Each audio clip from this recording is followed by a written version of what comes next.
चीज है, जिद है पानी को पा लेने की। 85 एकड़ 85 एकड़ खेती है आपके पास। शहर में एक फ्लैट मिल जाता है इतने में।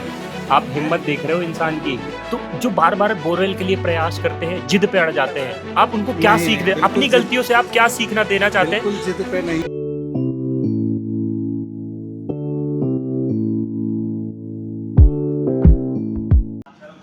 मैं आज आपको ऐसी चीज़ बताने वाला हूँ जो आपका दिमाग खराब कर देगा। मैं ऐसी पर्सनैलिटी से मिलाने वाला हूँ आपको जिन्होंने 16 लाख रुपए खर्च किए हैं सिर्फ किस चीज़ के ऊपर? तालाब बनाने के लिए। ये चीज़ है, जिद है पानी को पा लेने की। मैं आज आपको ऐसी एक पर्सनैलिटी से मिलाता हूँ। हमारे शहर से करीबन 300 किलोमीटर दूर आए हैं इनसे मुलाकात करने के लिए। और मैं इनकी प्रशंसा खुद नहीं करता हूँ। मैं चाहता हूँ कि यही आपको बताएं अपनी मेहनत के बारे में, किस तरह से डेडिकेटेड है खेती की तरफ में, कितनी खेती है इनकी, सारी चीज़ें। तो सर, आपका शुभ नाम जान सकता हूँ मैं? संजीव कुमार दवे। तो संजीव सर, कितनी खेती है आपके पास में? लगभग 85 एकड़। 85 एकड़ 85 एकड़ खेती है आपके पास में। तो पानी की पूर्ति कैसे करते हैं आप? जो 35 एकड़ का रकबा है वहाँ पे काफ़ी बोरिंग कराई, लेकिन वो अनसक्सेस कितनी रही। बोरिंग कराई होगी आपने? वो वहाँ पे लगभग 40-50 बोर करवाए। 50 बोरिंग। मैं अंदाजा मानूं कि एक बोरिंग का कॉस्ट अगर 1 लाख रुपए आता है, तो क्या आपने 50 लाख रुपए बोरिंग करने में कर दिए? हाँ, अप्रोक्स 30-35 लाख तो मान लीजिए। किसी का 50,000 भी होता है, किसी का 60,000 भी, किसी का 1.25 लाख भी। तो 30 लाख रुपए किस चीज़ में खर्च हुए हैं? सिर्फ ये देखने में कि वहाँ पानी है या नहीं है। ओ माय गॉड, आदमी का ना एक सपना होता है, शहर में एक फ्लैट मिल जाता है इतने में। आप हिम्मत देख रहे हो इंसान की, मतलब बहुत बड़ी बात है ये। ओके, तो उस 35 एकड़ में जब आपने इतना बोरिंग किया और इसके बाद में आपको फिर सफलता मिली? नहीं मिली। कुछ भी सफलता नहीं मिली। 2 बोर सक्सेस हुए थे, लेकिन उनसे सफिशिएंट पानी नहीं। सफिशिएंट पानी कैसा मतलब? मतलब जो पूर्ति कर पाए पूरी ज़मीन की। तो कैसी पूर्ति? मतलब बरसात की खेती, मतलब बरसात के बाद ठंड वाली खेती कर देता है कि वो भी नहीं कर पाता? नहीं, ट्यूबवेल इतनी पूरी कवर नहीं कर पाते थे। ओके, अब मैं इस चीज़ में उत्सुक हूँ कि अब इसके बाद आपने क्या किया? फिर तालाब खुदवाया वहाँ पर। कैसा तालाब?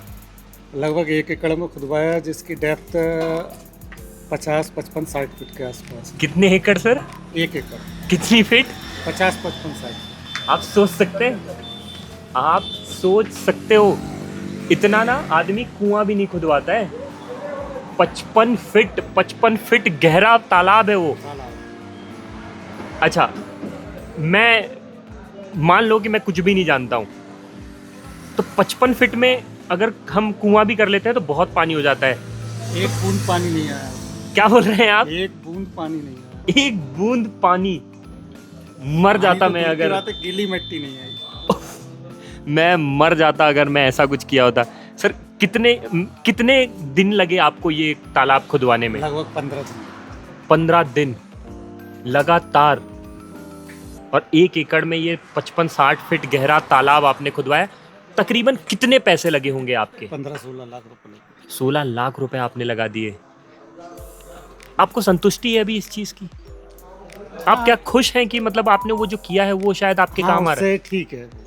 मतलब आप, जो बोरिंग में वेस्टेज गया पैसा, उसकी अपेक्षा यहाँ से रिकवर हुआ। मतलब आप बहुत खुश हैं उस चीज़ से? हाँ, उस चीज़ से। देखिए, मैं ये चीज़ें आपको सिर्फ और सिर्फ इसलिए बताना चाहता हूँ, मैं लगभग 8-10 सालों से ये काम कर रहा हूँ। मैंने आज तक कभी भी ऐसा नहीं सुना था कि किसी भी इंसान ने इतना पैसा लगाया है तालाब खोदने में। इतना 16 लाख मेरे लिए बहुत बड़ी चीज़ है कि इंसान ने 55 फीट गहरा तालाब बनाया है। मतलब ये ऐसा फैक्ट है जो आपका दिमाग खराब कर सकता है। और सैल्यूट है ऐसी पर्सनैलिटी को जो हिम्मत नहीं हार रहे हैं। आप समझिए, 16 लाख रुपए लगाना कोई बड़ी बात, मतलब कोई छोटी बात नहीं है। मतलब आप किसी भी हालत में डिसीजन ही नहीं ले सकते हो। तो हम ऐसा माने कि 15 दिन तक, 16 दिन तक जो ये ओकलेन चली थी वहाँ पे, 15 दिन तो कितने ये जो निकला था मलबा, ये आपने कहाँ फेंकवाया? ये खेतों में फेंकवाया। लगभग 1000 डंपर तो अभी ऑलरेडी खेत में एक जगह ढेर लगा हुआ है। Oh my God, मतलब आपने अपने खेत में पहाड़ बना रखा है। हाँ। किसान का इतना बड़ा दिल होता है, इतना बड़ा दिल होना भी बहुत बड़ी बात है। तो सर आप क्या सीख देना चाहते हैं? क्या आप लोगों को ये अपने माध्यम से क्या दिल से समझाना चाहते हैं कि लोगों को तालाब बनाना चाहिए या नहीं बनाना चाहिए? बिल्कुल बनाना चाहिए, बड़े नहीं तो छोटे बनाएं, लेकिन तालाब जरूरी है। तो जो बार-बार बोरवेल के लिए प्रयास करते हैं, जिद पे अड़ जाते हैं, आप उनको क्या नहीं, सीख नहीं, दे बिल्कुल अपनी गलतियों से आप क्या सीखना देना चाहते हैं? बिल्कुल जिद पे नहीं अड़ना चाहिए। उन्हें यदि वो बोरिंग दिखाएं, जैसे भी संतुष्ट हो, नारियल वाले से, मशीन वाले से, जिससे भी संतुष्ट हो, पहले संतुष्टि कर ले। कम से कम 1 या 2 पॉइंट लगवाने के बाद फिर उसमें चक्कर में ना पड़े, और फिर सिर्फ अपने खेत में 25 डिसमिल में, 50 डिसमिल में, जितनी उसकी कैपेसिटी हो उस हिसाब से वो तालाब बनवाए, तो उसकी खेती इजीली ईज़िली हो जाएगी। तो आपका अनुभव इस चीज़ में है कि मतलब आप इस चीज़ में ज़्यादा मानते हैं कि अगर आप तालाब करवाते हैं बोरिंग के कंपैरिजन में, अगर वहाँ पानी नहीं है, तो आप ज़्यादा सफल एक हाँ, फिर किसान सफल- होंगे? सफल किसान। मतलब आपको किसी की तरफ आँख नहीं उठानी है या किसी की तरफ इंतज़ार नहीं किसी की करना है कि तरफ भाई मेरे को इंतज़ार पानी चाहिए। बिल्कुल। तो तो जब हमें यूज़ करना है तब हम यूज़ करना है। सर आपकी कितनी उम्र होगी तकरीबन? मेरी 14 49, 50 साल। कितना साल हो गया आपको खेती करते हुए? अराउंड 20 ईयर्स का। 20 ईयर्स। और कितनी ऊंच नीच मतलब उतार चढ़ाव आए होंगे? क्या आपको कभी ऐसा लगा कि नहीं मुझे मतलब ये चीज़ मेरी हिम्मत तोड़ रही है, मैं इतना पैसा लगाते जा रहा हूँ और ये मुझे उतना सफलता नहीं मिल रही? कभी आपको ऐसा दिल छोटा नहीं हुआ आपका? होता तो है, क्यों नहीं होता। क्या चीज़ ऐसी है जो आपको हिम्मत देती है फिर से? लेकिन क्या है, पूर्वजों की प्रॉपर्टी है, आप उसको सेल आउट कभी नहीं कर सकते। सेल आउट करने का दिल नहीं करता। अब उसी में कुछ ना कुछ ऑप्शंस निकाल के और उसको उस तरीके से करना होगा तो उपजाऊ उपजाऊ हो, रिजल्ट मिले उसका। रिजल्ट।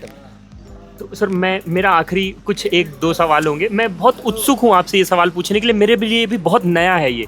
मैं जानना चाहता हूँ आपकी पढ़ाई लिखाई कहाँ तक हुई है? मैंने MCOM MBA किया हुआ। MBA किया हुआ है आपने? ओके, ये किस ज़माने में किया है आपने? मैंने लगभग 98 के आसपास। कौन से साल में किया है? कौन से कॉलेज से किया है आपने? मैंने अहिल्याबाई यूनिवर्सिटी से। अहिल्याबाई यूनिवर्सिटी इंदौर। अरे वाह यार, ये देख रहे हैं, ये खुशी इंदौर वाले की है। इतना बुद्धि ना इंदौर वाले लोगों के अंदर ही हो सकती है, मुझे उम्मीद है। सर कुछ मतलब ऐसी चीज़ यहाँ वापस आने के बाद आपके गांव में आपने क्या किया? मतलब आप कोई जॉब करते हैं या सिर्फ आप खेती करते हैं? नहीं, खेती के साथ मैं जॉब भी करता था, जो मैंने 2017 के आसपास रिज़ाइन कर दिया। ओके मैं कोऑपरेटिव बैंक में था। ओके मेरा छोटा ब्रदर एक्सपायर हो गया था, तो फिर ये सारी दिक्कतें आने लगी थी संभालने में, तो मैंने 2017 में रिज़ाइन कर दिया था। उसके बाद मेरा स्टॉक मार्केट में ट्रेडिंग चलता है, 2017 से ही चल रहा है कंटिन्यूशन में। इन्वेस्टमेंट भी है, ट्रेडिंग भी है, और साथ में ये एग्रीकल्चर।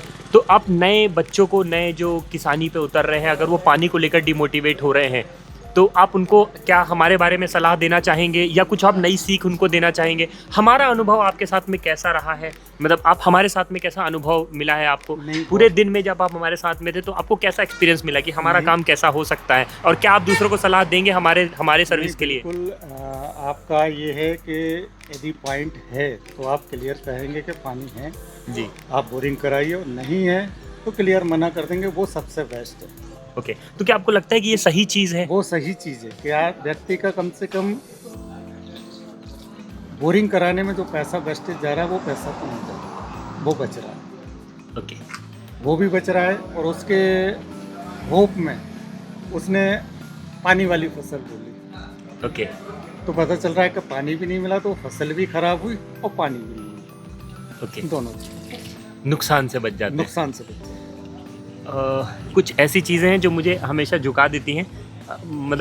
मुझे ऐसे आप जैसे लोगों में एक टीचर दिखता है कि अब यहाँ से मैं और मेरा दिल भर जाता है। मुझे ऐसा लगता है कि शायद आप जैसे लोगों का सही तरीके से इस्तेमाल किया जाए तो हमारे देश की कुछ चीज़ें आसपास के एरिया के लोग ही अगर इनसे सीखें तो बहुत कुछ सीखने के लिए है। तो रायसेन के पास में अगर कोई भी है और संजीव सर से अगर कोई मुलाकात करना चाहता है तो बिल्कुल इनसे आकर सीख सकता है, कोई भी मदद मिल सकती है। सर आप मदद करना चाहेंगे अगर कोई चाहता है आपसे कुछ सीखना तो आप अगर किसी प्रकार का कोई कांटेक्ट चाहिए तो आप हमसे ले सकते हैं। मैं संजीव सर का आपको नंबर दूंगा और मिलें, इनसे सीखें और सर की जो कला है, सर ने जो इतने दिनों में एक्सपीरियंस है, अगर तालाब को लेकर भी आपको कोई मदद चाहिए तो सर की हेल्प आपको मिल जाएगी। ऐसे ही हमें प्रेम और सम्मान देने के लिए बहुत बहुत धन्यवाद। अमृतास भूजल सर्वेक्षण सदा ही आपका आभारी रहेगा। बहुत बहुत धन्यवाद।